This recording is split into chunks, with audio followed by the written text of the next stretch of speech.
أنا أصغر بكثير من أني أتكلم عن بلد عظيمة مثل اليمن. اليمن الحبيبة لقلوب كل العرب. يعني أنا أشعر أن عندما يعني نتكلم عن اليمن، كل لم أواجه بأمانة وبصدق. يعني بعض المناطق أو البلدان تلقى أن في البعض يؤيد، البعض كان له مواقف في تلك البلد أما اليمن لم أسمع قط أحد يعني إلا ويشكر ويمدح في هذا البلد وأهلها وطيبهم وكرمهم، وهذا أنا لامست. سأتحدث عن تجربتي الجميلة مع زيارتي لليمن.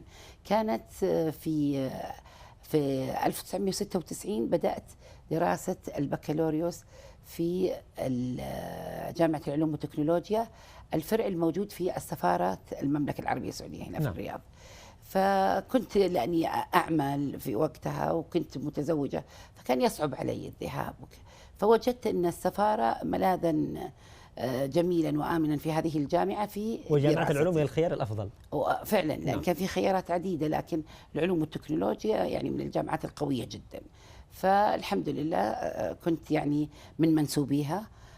تلقيت يعني على يدي الأساتذة، يعني أوجه لهم ألف تحية، من كبار الأساتذة والدكاترة اللي فعلا يعني أنا أتذكر كيف حتى يعني إحنا كنت في اللغة العربية تخصصي في البكالوريوس، عندنا نحفظ ألفية ابن مالك.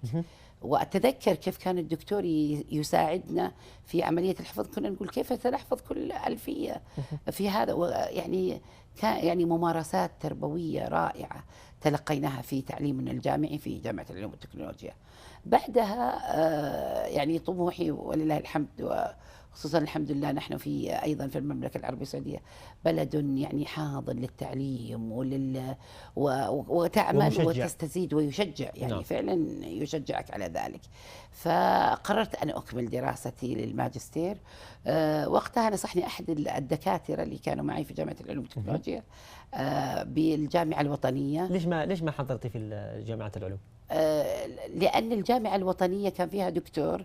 يعني أحيانا لما يكون دكتور الأكاديمي عامل مساعد جيد، نعم. هو عامل استقطاب مساعد لهذه الجامعة. نعم. ففي دكتور الله يمسيه بالخير، الأستاذ دكتور طارق، لكن نسيت اسم العائلة. نعم. فكان جدا من الدكاترة اللي مؤثرين وحببنا أن نكون. فسألنا أنا وأكثر من طالبة من البكالوريوس أين، فقالوا لنا أنه هو في جامعة الوطنية، وفعلا انتسبنا إلى الجامعة في ذاك الوقت. يعني ليس انتساب، سجلنا فيها وبدأنا ندرس في الجامعة حضوريا، يعني في المملكة، لكن في المنطقة الشرقية. نعم.